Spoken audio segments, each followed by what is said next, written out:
Chapter 18. The Fulfillment of a Promise. In the space of silence that followed Isobel's whispered words, there came to Billy a realization of the crisis which he faced. The thought of surrendering himself to his first impulse, and of taking Dean's place in these hours of Isobel's fever, filled him instantly with a revulsion that sent him back a step from the bed, his hands clenched until his nails hurt his calloused palms. "No, no, I am not David," he began, but the words died in his throat. To tell her that, to make her know the truth, that her husband was dead, might kill her now. Hope, belief that he was alive and with her, would help to make her live. So quickly that he could not have spoken his thoughts in words, these things flashed upon him. If Dean were alive and at her side, his presence would save her. And if she believed that he was Dean, he would save her. In the end she would never know. He remembered how Pelletier had forgotten things that had happened in his delirium. To Isobel, when she awakened into sanity, it would only seem like a dream at most. A few words from him then would convince her of that. If necessary, he would tell her that she had talked much about David in her fever, and had imagined him with her. She would have no suspicion that he had played that part. Isobel had waited a moment, but now she whispered again, as if a little frightened at his silence. "David, David!" He stepped back quickly to the bed, and his hands met those reaching up to him. They were hot and dry, and Isobel's fingers tightened about his own almost fiercely, and drew his hands down on her breast. She gave a sigh, as though she would rest easier now that his hands were touching her. "I have been making some broth for you," he said, scarcely daring to speak. "Will you take some of it, Isobel? You must, and sleep." He felt the pressure of Isobel's hands, and she spoke to him so calmly that for a breath he thought that she must surely be herself again. "I don't like the dark, David," she said. "I can't see you, and I want to do up my hair. Will you bring in a light?" "Not until you are better," he whispered. "A light will hurt your eyes. I will stay with you, near you." She raised a hand in the darkness, and it stroked his face. In that touch were all the love and gentleness that had lived for the man who was dead, and the caress thrilled Billy until it seemed as though what was in his heart must burst forth in a sobbing breath. Suddenly her hand left his face, and he heard her moving restlessly. "My hair, David." He put out a hand, and it fell in the soft smother of her hair. It was tangled about her face and neck, and he lifted her gently while he drew out the thick masses of it. He did not dare to speak while he smoothed out the rich tresses and pleated them into a braid. Isobel sighed restfully when he had done. "I'm going to get the broth now," he said then. He went into the outer room where the lamp was lighted. Not until he took up the cup of broth did he notice how his hand trembled. A bit of the broth spilled on the floor, and he dropped a piece of the toast. He, too, was passing through the crucible with Isobel Deane. He went back and lifted her so that her head rested against his shoulder, and the warmth of her hair lay against his cheek and neck. Obediently she ate the half-dozen bits of toast he moistened in the broth, and then drank a few sips of the liquid. She would have rested there after that, with her face turned against his, and Billy knew that she would have slept. But he lowered her gently to the pillow. "You must go to sleep now," he urged softly. "Good night." "David!" "Yes?" You haven't kissed me." There was a childish plaint in her voice, and with a sob in his own breath he bent over her. For an instant her arms clung about his neck. He felt the sweet, thrilling touch of her warm lips, and then he drew himself back, and with her "Good night, David," following him to the door, he went into the outer room, and with a strange, broken cry flung himself on the cot in which Couché had slept. It was an hour before he raised his face from the blankets. Yet he had not slept. In that hour, and in the half hour that had preceded it in Isobel's room, there had come lines into his face which made him look older. Once Isobel had kissed him, and he had treasured that kiss as the sweetest thing that had come to him in all his life. And to-night she had given him more than that, for there had been love, and not gratitude alone, in the warmth of her lips, in the caress of her hands and arms, and in the pressure of her feverish face against his own. But they brought him none of the pleasure of that which she had given to him on the Barren. Grief-stricken, he rose and faced the door. In spite of the fact that he knew there was no alternative for him, he regarded himself as worse than a thief. He was taking an advantage of her which filled him with a repugnance for himself, and he prayed for the hour when sanity would return to her, though it brought back the heartbreak and despair that were now lost in the oblivion of her fever. Always in the Northland there is somewhere the dread trail of Le Mort Rouge, the Red Death, and he was well acquainted with the course it would have to run. He believed that the fever had stricken Isobel the 3rd or 4th day before, and there would follow 3 or 4 days more in which she would not be herself. Then would come the reaction. She would awaken to the truth then that her husband was dead, and that he had been with her alone all that time. He listened for a moment at the door. Isobel was resting quietly, and he went out of the cabin without making a sound. The night had grown blacker and gloomier. There was not a rift in the sullen darkness of the sky over him. A wind had risen from out of the north and east, just enough of a wind to set the tree-tops moaning and fill the closed-in world about him with uneasy sound. He walked toward the tent where little Isobel had been, and there was something in the air that choked him. He wished that he had not sent all of the dogs with McTabb. A terrible loneliness oppressed him. It was like a clammy hand smothering his heart in its grip, and it made him sick. He turned and looked at the light in the cabin. Isobel was there, and he had thought that where she was he could never be lonely. But he knew now that there lay between them a gulf which an eternity could not bridge. He shuddered, for with the night wind it seemed to him that there came again the presence of Scotty Deane. He gripped his hands and stared out into a pit of blackness. It was as if he had heard the wild horsemen passing that way, panting and galloping through the spruce tops on their mission of gathering the souls of the dead. Deane was with him, as his spirit had been with him on that night he had returned to Pelletier after putting the cross over Scotty's grave. And in a moment or two the feeling of that presence seemed to lift the smothering weight from his heart. He knew that Deane could understand, and the presence comforted him. He went to the tent and looked in, though there was nothing to see. And then he turned back to the cabin. Thought of the grave with its sapling cross brought home to him his duty to the woman. From the rubber pouch he brought forth his pad of paper and a pencil. For more than an hour after that he worked steadily in the dull glow of the lamp. He knew that Isobel would return to Deane.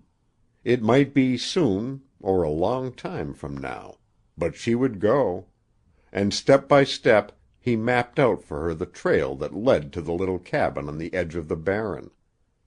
And after that he wrote in his big, rough hand what was overflowing from his heart. "May God take care of you always. I would give my life to give you back his. I won't let his grave be lost. I will go back some day and plant blue flowers over it. I guess you will never know what I would do to give him back to you and make you happy." He knew that he had not promised what he would fail to do. He would return to the lonely grave on the edge of the Barren. There was something that called him to it now, something that he could not understand, and which came of his own desolation. He folded the pages of paper, wrapped them in a clean sheet, and wrote Isobel Deane's name on the outside. Then he placed the packet with the letters on the shelf over the table. He knew that she would find it with them. What happened during the terrible week that followed that night no one but MacVeigh would ever know. To him they were 7 days of a fight whose memory would remain with him until the end of time. Sleepless nights and almost sleepless days. A bitter struggle, almost without rest, with the horrible specter that ever hovered within the inner room. A struggle that drew his cheeks in and put deep lines in his face. A struggle during which Isobel's voice spoke tenderly and pleadingly with him in one hour and bitterly in the next. He felt the caress of her hands. More than once she drew him down to the soft thrill of her feverish lips. And then, in more terrible moments, she accused him of hunting to death the man who lay back under the sapling cross. The 3 days of torment lengthened into 4, and the 4 into 7. To the bottom of his soul he suffered, for he understood what it all meant for him. On the 3rd and the 5th and the 7th days he went over to McTabb's cabin, and Rookie came out and talked with him at a distance through a birch-bark megaphone. On the 7th day there was still no news of Indian Joe and his mother. And on this day Billy played his last part as Deane. He went into her room at noon with broth and toast and a dish of water, and after she had eaten a little, he lifted her and made a prop of blankets at her back so that he could brush out and braid her beautiful hair. It was light in the room in spite of the curtain which he kept closely drawn. Outside the sun was shining brightly, and the pale luster of it came through the curtain and lit up the rich tresses he was brushing. When he was done he lowered her gently to her pillow. She was looking at him strangely, and then, with a shock that seemed to turn him cold to the depths of his soul, he saw what was in her eyes. Sanity and reason. He saw swiftly gathering in them the old terror, the old grief, recognition of his true self. He waited to hear no word, but turned as he had done 100 times before and left the room.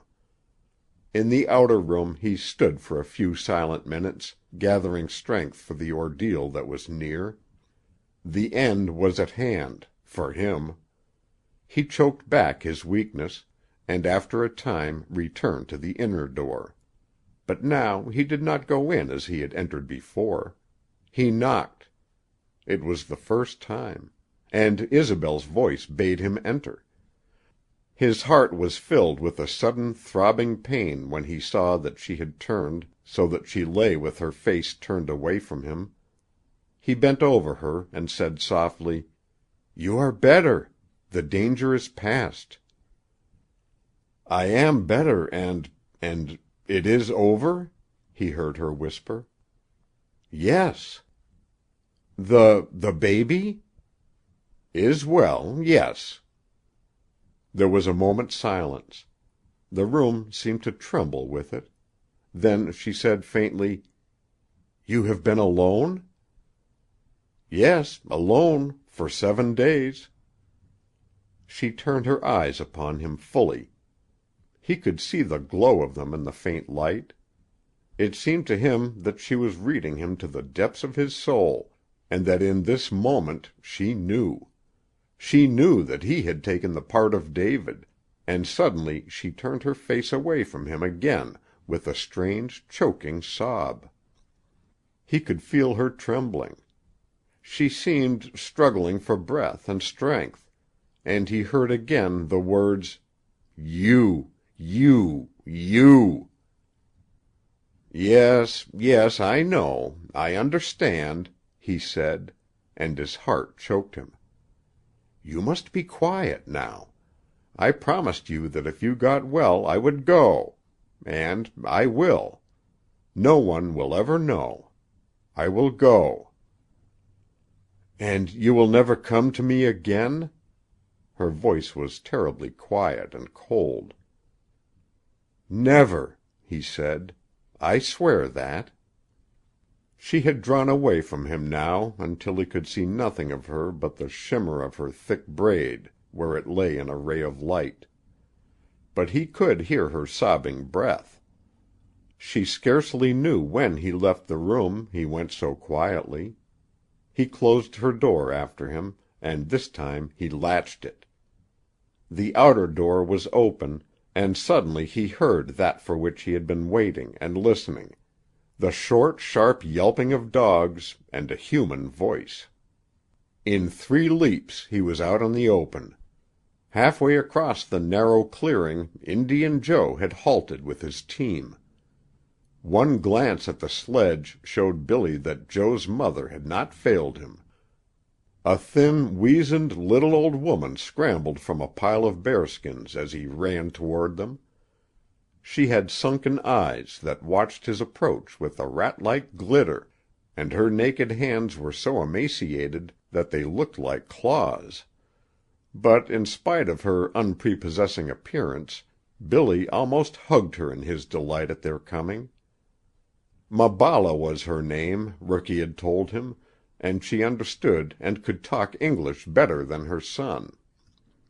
Billy told her of the condition in the cabin, and when he had finished she took a small pack from the sledge, cackled a few words to Indian Joe, and followed him without a moment's hesitation. That she had no fear of the plague added to Billy's feeling of relief. As soon as she had taken off her hood and heavy blanket she went fearlessly into the inner room, and a moment later Billy heard her talking to Isobel. It took him but a few moments to gather up the few things he possessed and put them in his pack. Then he went out and took down his tent. Indian Joe had already gone, and he followed in his trail. An hour later McTabb appeared at the door of his cabin, summoned by Billy's shout. He circled about and came up with the wind until he stood within 50 paces of MacVeigh. Billy told him what he was going to do. He was going to Churchill, and would leave Isobel and the baby in his care. From Fort Churchill he would send back an escort to take the woman and little Isobel down to civilization. He wanted fresh clothes, anything he could wear. Those he had on he would be compelled to burn. He suggested that he could get into one of Indian Joe's outfits if he had any spare garments, and McTabb went back to the cabin, returning a few minutes later with an armful of clothes. "Here's everything you'll need, except an undershirt and drawers," said McTabb, placing them in a pile on the snow. "I'll wait a little while you're changing. Better burn those quick. The wind might change, and I don't want to be caught in a whiff of it." He moved to a safe distance while Billy secured the clothes and went into the timber. From a birch tree he pulled off a pile of bark, and as he stripped he put his old clothes on it. McTabb could hear the crackling and snapping of the fire when Billy reappeared arrayed in Indian Joe's second best, buckskin trousers, a worn and tattered fur coat, a fisherskin cap, and moccasins a size too small for him.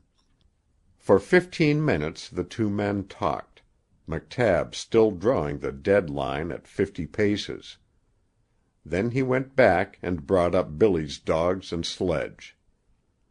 "I'd like to shake hands with you, Billy," he apologized, "but I guess it's best not to. I don't suppose we'd dare bring out the kid?" "No," said Billy.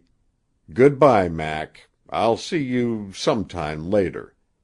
Just go back and bring her to the door, will you? I don't want her to know I'm here, and I'll take a look at her from the bush. She wouldn't understand, you know, if she knew I was here and wouldn't come up and see her." He concealed himself among the spruce as McTabb went into the cabin. A moment later he reappeared. Isobel was in his arms, and Billy gulped back a sob.